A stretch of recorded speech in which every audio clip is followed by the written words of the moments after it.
રબારી સમાજનું ઇમ્પોર્ટન્ટ એક call recording viral થયું છે, તમે સાંભળો. ગયા છે એમના નાગઈના ધંધા હોય અને દરેકની દીકરીની પડી હોય, કોઈ ગરીબની છોડી જાય છે, એ દાડે કોઈ ઊભા થતા નથી, એ દાડે કોઈ આયોજન કરતા નથી. અને આ કલાકાર છે, સિંગર છે, એટલે એની જોડે થોડું દોડવાનું હોય. અને તે છતાં એને જરૂર પડે તો એનું ગોમ ટેકો માગે. કારણ કે યુવા તો બાપડા શું કરે? યુવા તમને કઈ થાકે છે કે તમારા આમ છે, તમારા આમ છે, પણ તાણે અમારી છોકરી નોમ પાડો છો ને અમારું આમ છે. એ દાડે આના રબારીના છોકરાઓને કોકના ઘેર જઈને બાથવું છે, કોક કે ભાઈ બધાને ખબર જ હોય કયું ક્યાં ફરે છે. અને વધારે પડતું આ લોકોના છોકરા જોડે ભાઈબંધીઓ રાખો છો ને ઘર બતાવો છો, એમાં દીવા કરીને ઘર બતાવો છો, એમાં બધા વખા આવે છે. હવે આયોજનમાં એના કાકાબાના કીના મોમાના કીના માસીના કીના ફઈના છોકરા નતા, તો વાયડના રબારીને ઠક્કરના આયોજનમાં ક્યાં રાખવાના હોય? એટલે ભાઈ આ બધું જાગતા મૂત્ર્યા હોય. અને પેલા ગોમને રબારી પાસે પેલા હગઈ કરી લીધી, એ છૂટું છે ને માટે કર્યું, એના માટે જ કર્યું છે.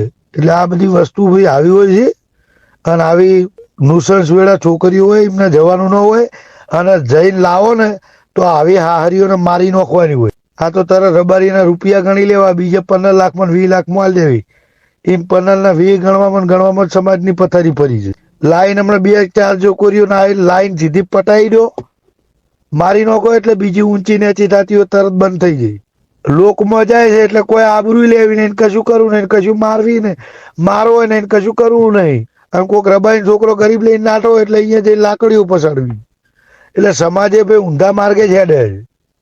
અને આ તો બધું મારે કહેવાય નહીં, સમાજને ખોટું લાગે એટલે કોઈને ખોટું લાગે તો ભાઈ સાહેબ માફ કરજો, પણ આ સત્ય હકીકતના છે, કડવું છે, એ સત્ય જ છે.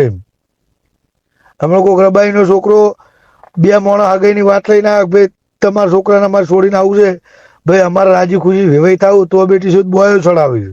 અને હરિજન ને ઠાકર પટેલિયન લઈને જઈશી, અહીંયા લાઈન બીજા દાડે બેટી સુધી વ્યાપાર કરી દેવો છે, તરત લઈ જાઓ 20 લાખમાં. અને રબારીને અત્યારે નેવાય મેલી છે, સોડિયાનો તો કાયદેસર વ્યાપાર ચાલુ છે. આ બંધો કરો, ફલાણો બંધો કરો, ઢેકણો બંધો, કોઈ બંધા કરવાની જરૂર નહીં. સોડિયાના પૈસા લેવાનું બંધ કરી દો એટલે ઓટોમેટિક ઘરધણી ને બધું હચવાઈ જ રહે. અત્યારે સમાજો અમે બહુ ખરાબ પરિસ્થિતિમાં જ ચાલી ગયો છે, બધાને ખબર જ છે. અત્યારે ચેતના ગરીબોના છોકરા બાપડા ઓઢા મરે છે.